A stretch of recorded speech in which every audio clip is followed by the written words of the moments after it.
कृष्णा मित्रों, जय श्री राम। आज 22 जनवरी 2024 को हमारे प्रभु श्री राम अयोध्या आ गए हैं। श्रीमद् भगवद गीता को यथास्वरूप को आज आगे से समझते हैं। युधामनुक्षते विक्रांत उत्तमोजाक्ष वीर्यवान सुरबुधो द्रौपदीयाक्ष सर्व एक महारथा।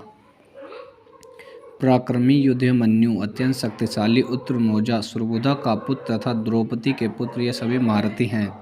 ऐसमांग तु विशिष्टा ये त्राविबोध द्वितीयोजमं नायिका मम सैन्यम संज्ञान त्राविबिंबे ते।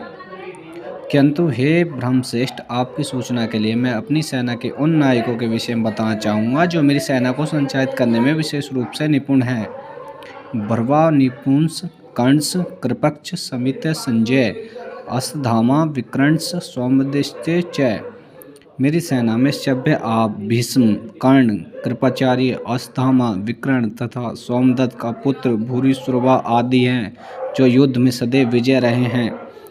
दुर्योधन उन अद्वितीय युद्धवीरों का उल्लेख करता है जो सदैव विजय होते रहे हैं।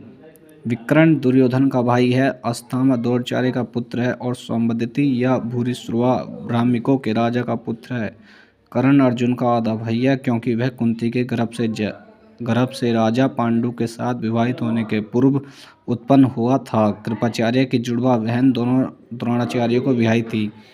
अन्य च बृहभ सूरमदत्ते व्यक्तिजय जीवता नानास्य शास्त्र प्रहंडा सर्वे युद्ध विशारदा। ऐसे अनेक वीर भी हैं जो मेरे अपना जीवन त्याग करने के लिए उद्यत हैं। वे विविध प्रकार के हथियारों से सुसज्जित हैं और युद्ध विद्या में निपुण हैं।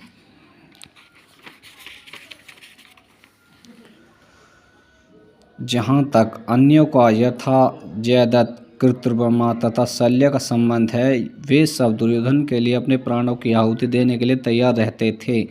दूसरों के शब्दों में यह पूर्व निश्चित कि वे अब पापी दुर्योधन के दल में सम्मिलित होने के कारण कुरुक्षेत्र के युद्ध में मारे जाएंगे। निसंदेह अपने मित्रों की संयुक्त शक्ति के कारण दुर्योधन अपनी विजय के प्रति आशय था।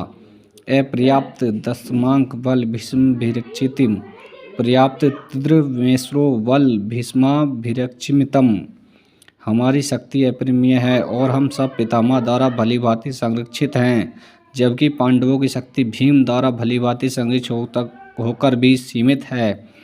यहाँ पर दुर्योधन ने तुलनात्मक शक्ति का अनुमान प्रस्तुत किया। वह सोचता है कि अत्यंत अनुभवी सेनानायक भीष्म पितामह के द्वारा विशेष रूप से संरक्षित होने के कारण उसकी अशस्त्र सेनाओं की शक्ति अपरिमेय है। दूसरी ओर पांडवों की सेना सीमित है, क्योंकि उनकी सुरक्षा एक कम अनुभवी नायक भीम द्वारा की जा रही है, जो भीम की तुलना में नगण्य हैं।